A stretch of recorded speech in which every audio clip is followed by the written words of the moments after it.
ए भैया है रसुरा।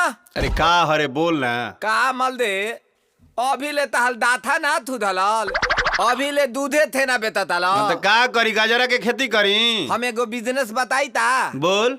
ऐथन बिजनेस बा कि कमा के तुलंते मला माल हो जाइबा। अरे बताओ न रे।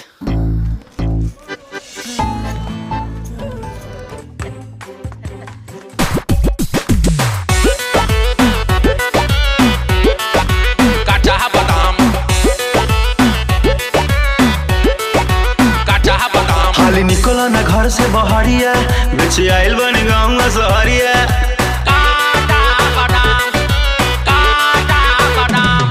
हाली निकलो ना घर से बहरिया, बेचे आइल बन गाँव सहरिया। तोल मोल ना करो हमसे रेड हमारे खुलिया। कैसे लगाए हो दाम? कच्चा बादाम ले लो, कच्चा बादाम ले लो भौजी हमारा से कच्चा बादाम। कच्चा बादाम ले लो, कच्चा बादाम ले लो दादी हमारा से कच्चा बादाम। कच्चा बादाम ले लो, कच्चा बादाम। आमा कच्चा नहीं गो बुबू भाजा बादाम।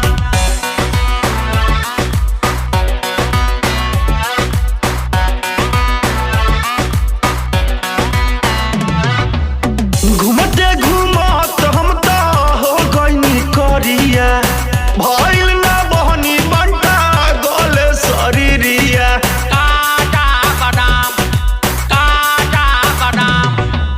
घूमते घूमत हम तो हो गइनी करिया, भइल ना बहनी बंटा गले शरीरिया।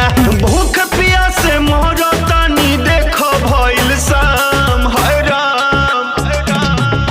कच्चा बादाम ले लो, कच्चा बादाम ले लो भौजी हमारा से कच्चा बादाम। कच्चा बादाम ले लो, कच्चा बादाम ले लो चाची हमारा से कच्चा बादाम। कच्चा बादाम ले लो, कच्चा बादाम। अरे रबिया तोर खून पी जाइब हम, अभी ले बहनी ना भइल। हे मल दे दिल लदा दे बेटा ना ता हाले हल्दी ना ला दी।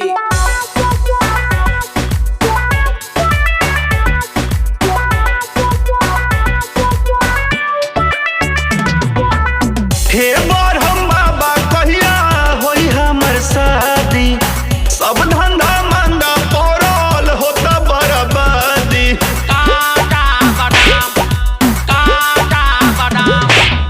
सुघर सा घर बाड़ा तू घन श्याम हो, मन करे किन ले सौसे बादाम हो। देख गहना मान ले तो हमर कहना दे देती गहना। मान ले तो हमर कहना दे देती गहना। एको अगुआ आवत नइखन दुआरा लेके नाम हे राम।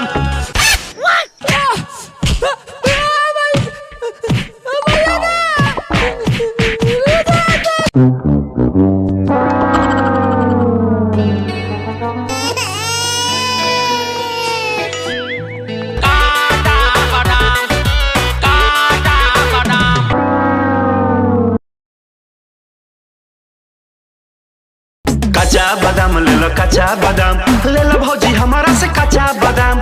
कच्चा बादाम ले लो, कच्चा बादाम